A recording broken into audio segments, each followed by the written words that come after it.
एक नदी निकली, ठीक है, फिर धीरे धीरे धीरे करके उसमें छोटी छोटी नदियां जुड़ती हैं, तो उसको क्या कहा जाता है? सहायक नदियां बोला जाता है या सहायक तंत्र बोला जाता है।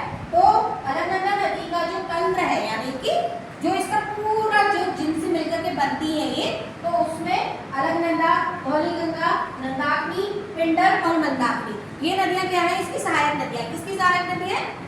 अलकनंदा नदी की, ठीक है। आगे बढ़ो।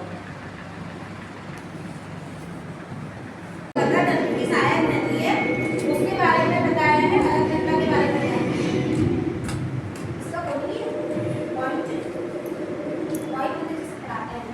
चमोली की उत्तरी सीमा पर बिल्कुल तिब्बत के पास स्थित हैं ये दो ग्लेशियर्स, सतोपंथ ग्लेशियर और भागीरथी खर्द ग्लेशियर, जिन्हें अभी आप देख रहे हैं। सतोपंथ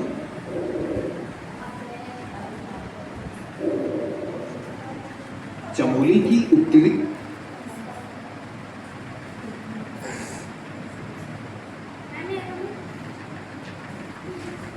देखो इसमें जो है ये तिब्बत के पास जो ग्लेशियर्स हैं उनके बारे में बताया है। तो तिब्बत के पास दो ग्लेशियर्स के बारे में बताया है, एक है खरग ग्लेशियर और दूसरा हमारा बालकुंड करके है। तो ये ग्लेशियर्स हैं कहाँ के? तिब्बत के पास, ठीक है।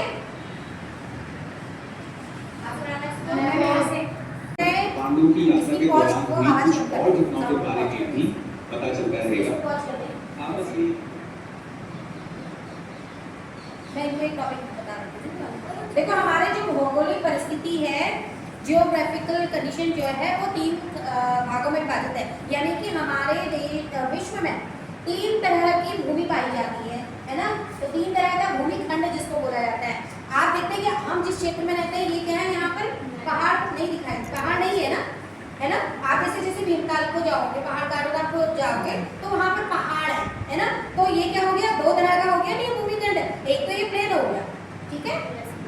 पठार ये जो है मैदानी क्षेत्र, इसको क्या बोलते हैं? मैदानी क्षेत्र, जहाँ पर पहाड़ नहीं होते, मैदान होता है। आप जब जाओ समतल है ना। धीरे धीरे जैसे हम काठगोदाम के ऊपर जाएंगे तो हमको क्या देखने को मिलेंगे? पहाड़ी क्षेत्र मिलेंगे। उसके बाद अगर हम नीचे को और इधर को जाते हैं नीचे, तो वहाँ पर हमको पठारी क्षेत्र भी मिलते हैं, है ना। 3 तरह के जो हमारे भौगोलिक जो खंड होते हैं वो 3 तरह के हमारे विश्व में पाई जाती हैं। यानी कि एक क्या हो गया? पर्वतीय क्षेत्र हो गया, पहाड़ वाला, है ना, और दूसरा मैदानी हो गया, तीसरा क्या हो गया? पठार हो गया। अब पर्वतीय क्षेत्र में तो हम लोग बिल्कुल नजदीक में हैं पर्वतीय क्षेत्र के पहाड़ों के, तो आप लोगों को बताइए कि पर्वतीय क्षेत्र में क्या होता है? बड़े बड़े पहाड़ होते हैं, है ना। इन पहाड़ों में विभिन्न तरह की श्रृंखलाएं भी होती है, जैसे आल्प श्रृंखलाएं। हमारे वहाँ की बात करें तो हिमालय की श्रृंखला, हिमालय में छोटे छोटे पहाड़ मिलकर के पूरी एक श्रृंखला बनती है ना। तो वो क्या हो गया? हिमालय की श्रृंखला। उसमें जैसे नंदा देवी हो गया हमारा पर्वत, विभिन्न पर्वतों से मिलकर के जो श्रृंखला बनती है उसको बोलते हैं आल्प्स, विश्व की है ना। तो इस तरह से। और मैदानी क्षेत्र में क्या है? मैदानी क्षेत्र जो होते हैं वो कृषि योग्य भूमि के लिए बहुत अच्छी मानी जाती है ना।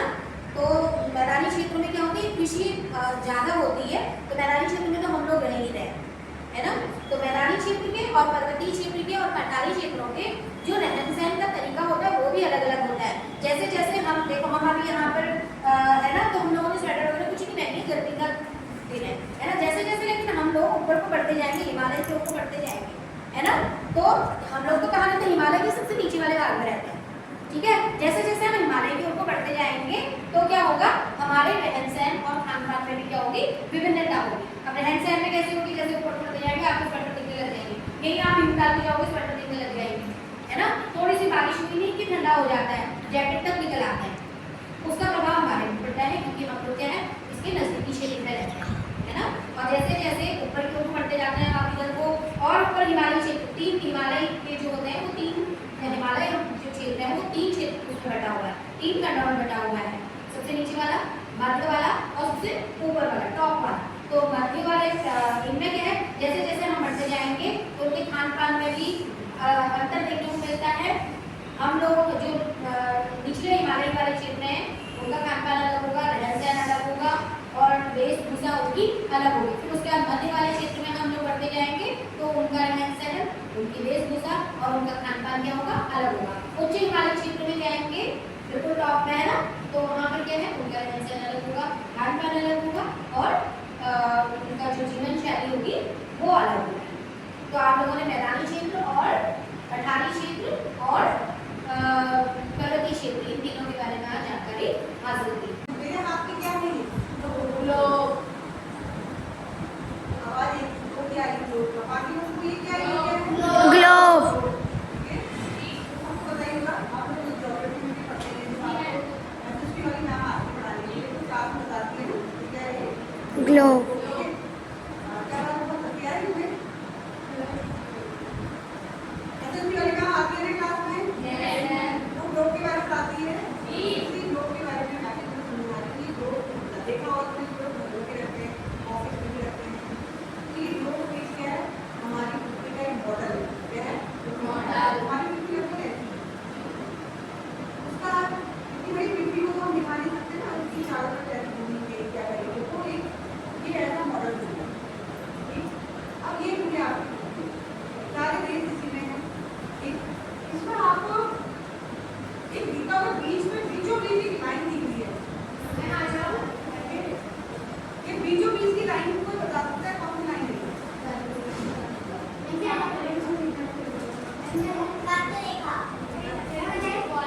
कोई ये गौर से आगे देखो, यहाँ पे कौन सी लाइन है? कोई बता सकता है कौन सी लाइन है? ये आगे देखो, ये लाइन है। ये दो भाग पड़ा है। ये पृथ्वी का एक छोटा मॉडल है ना? तो इसमें मैंने कहा इसमें आपको एक लाइन दिखी, कौन सी रेखा है? इसको हिंदी में क्या लाइन क्या बोलते हैं? रेखा। ठीक है? तो यहाँ पर आपको ये रेखा दिखी, लेकिन इस रेखा की रेखा क्या है?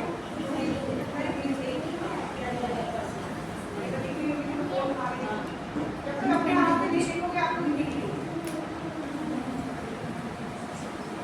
ठीक है? भूमध्य रेखा। कौन सी रेखा है ये? भूमध्य रेखा। ये रेखा देखो, और यही रेखा इस ग्लोब को दो भागों में बांटती है, एक ऊपरी भाग है, एक निचला। अभी मैंने बोला नहीं इसके बारे में, क्यों? क्योंकि अभी हम जब शुरुआत में पढ़ते हैं तो हम कहते हैं ऊपरी भाग और तो यहाँ ये दो गोलार्ध है, ये दो गोलार्ध, जिसको इंग्लिश में हेमिस्फीयर कहते हैं। जो ऊपर का हिस्सा है उसको हम उत्तरी गोलार्ध, उत्तर, आपको उत्तर, जब आप मैप में देखते हैं तो उत्तरी साइड को क्या होता है हमारे? उत्तर। तो ऐसे ये जो है आपका उत्तरी गोलार्ध है, और नीचे की ओर हमारा क्या होता है? दक्षिणी गोलार्ध। तो आपको जब भी आप इस ग्लोब के बीचों बीच की लाइन देखोगे तो कौन सी लाइन होगी वो? भूमध्य रेखा। कौन सी होगी? भूमध्य रेखा। तो ये आपकी जीके में भी आता है भूमध्य रेखा। भूमध्य रेखा हमारी पृथ्वी को या हमारे ग्लोब को दो भागों में बांटती है। ऊपर वाले हिस्से को हम बोलते हैं उत्तरी गोलार्ध, नीचे वाले को बोलते हैं दक्षिणी गोलार्ध। नॉर्थ पोल, और इंग्लिश में अगर हम कहेंगे तो क्या कहेंगे? नॉर्थ पोल, और इसको हम बोलते हैं उत्तरी गोलार्ध। ठीक है? ये नॉर्थ की साइड है, ये नॉर्थ हेमिस्फीयर, और इसको हम क्या बोलते हैं? South hemisphere. ठीक है? हेमिस्फीयर में होता है गोलार्ध। क्या होता है? गोलार्ध। और जैसे जैसे हम भूमध्य रेखा के ऊपर हो जाएंगे आपको ठंडा होता जाएगा, और जैसे जैसे नीचे हो जाएंगे तो भी हमको ठंडा होता जाएगा। तो बीच वाली जो भूमध्य रेखा और क्लाइमेट है, ये क्लाइमेट थोड़ी क्या होती है? नॉर्मल की होती है, ना ज़्यादा ठंडा ना ज़्यादा और ज़्यादा गर्मी ऊपर नहीं होती। और ये पोल है, दो पोल, साउथ पोल, और जो इससे यहाँ पर आ रहे हैं, इसका जो आ रहा है ये आपके जो है पोल है। क्या है ये? पोल। ये है नॉर्थ पोल, ऊपर वाला हिस्से को नॉर्थ पोल बोलते हैं, और इसको बोलते हैं आपके साउथ। इसको बोलेंगे नॉर्थ पोल का मतलब उत्तरी ध्रुव, क्या कहेंगे इसको? उत्तरी ध्रुव। पोल का मतलब होता है ध्रुव, ऐसे साउथ पोल दक्षिणी ध्रुव। ऐसा में तो ध्रुव में हम ये कह रहे हैं कि आप अपनी ज्योग्राफी आज एक दिन में पढ़ो, बस आपको थोड़ी थोड़ी चीज की नॉलेज होनी चाहिए कि ये हमारा ग्लोब है और ये पृथ्वी का एक छोटा मॉडल है। हम पृथ्वी को ऐसे पूरी तो पृथ्वी देख नहीं पाएंगे, हाँ चंद्रमा से हमारी पृथ्वी दिखती है, तो पिक्चर्स में दिखती है, वीडियो में आपको दिखा देंगे हमारी पृथ्वी पहले से। यहाँ पर लिखा नहीं है कि कोई वीडियो देखा है, उसके नीचे की साइड को दक्षिणी गोलार्ध, ठीक है, और उसके ऊपर को उत्तरी गोलार्ध। तो ये आपने बताया कि ये साउथ पोल है, तो ये साउथ पोल, और ये क्या है आपका नॉर्थ पोल, और आपके ये भूमध्य रेखा जो हमारी दो भागों में बांट दी है। कुछ लाइंस भी दिख रही है। अब दो बच्चे और आ जाओ, दो बच्चे और आओ और इसको देखो तुम्हें कोई लाइन दिख रही है, बच्चे बताएंगे कि इसको लाइन दिख रही है या नहीं दिख रही है। तो इसमें लाइन दिख रही है, इनको दिख रही है कुछ ऐसे ऐसे ऐसे और कुछ ऐसे मध्य रेखा की जैसी ऐसी ऐसी लाइन है। आगे समझे जो ये लाइन है, ठीक है, इनको बोलते हैं देशांतर। क्या बोलते हैं? देशांतर। ठीक है, और जो ऐसी होती है पड़ी रेखा है इनको बोलते हैं अक्षांश रेखा। ठीक है, जो ये पड़ी हुई है वो कितनी होगी बता सकते हैं? पड़ी हुई कितनी होगी? एक होता है लैटिट्यूड, एक होता है लॉन्गिट्यूड। ये लॉन्गिट्यूड तो हमने क्या बोला? देशांतर। देशांतर को हमने क्या बोला? लॉन्गिट्यूड। ऐसे ये आपकी होगी 360 क्योंकि 360 कितनी लाइनें होती है आपकी? 360। और जहाँ पे 0 डिग्री होता है, मतलब 0 डिग्री जहाँ पर होता है, वो 0 डिग्री मतलब 0 डिग्री, वहाँ से आपका 3 मिनट टाइम, वहीं से आपका टाइम का होता है। वहाँ से हम भारत की टीम में थोड़ा टाइम हो जाएगा। ऐसा में टाइम ऐसे ऐसे करके वो हमें आते हैं एक यहाँ पर जो है किसी देशांत खड़ी रेखाओं में जो है आपका 0 डिग्री होगा तो वहाँ पर आपका 3 मिनट का टाइम होगा। वहाँ पे आपका टाइमिंग का वहाँ कैलकुलेट ठीक। और जो बड़ी रेखाएं हैं इनको हम अक्षांश कह रहे हैं, इनसे हमारा क्या अक्षांश रेखाएं कितनी रेखाएं होती है? जैसे ये मैंने बोला खड़ी रेखाएं जो आपकी 360 होती है, तो बड़ी रेखाएं होती है 181 कितनी होती है? 181। 181। आगे समझ में? तो ये जो अक्षांश है इससे तो हम किसी देश के जलवायु के बारे में पता लगाते हैं, वहाँ की स्थिति के बारे में पता लगाते हैं, लेकिन जो खड़ी रेखाएं वहाँ से हम किसी देश के समय के बारे में पता लगाते हैं। आगे तुम्हारे समझ में इतना तो मेरे हिसाब से आज के नोट में जो तुमने पढ़ा क्या क्या चीज पढ़ी है मुझे कुछ बता सकता है?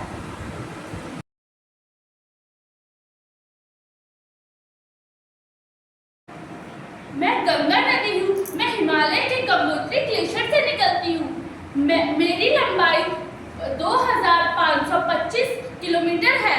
मैं भारत की सबसे पवित्र नदी हूँ।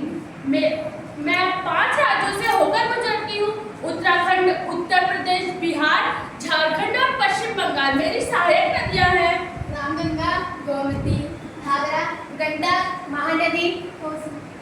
मैं जाकर बंगाल की खाड़ी में मिल जाती हूँ और सुंदरबन डेल्टा बनाती हूँ।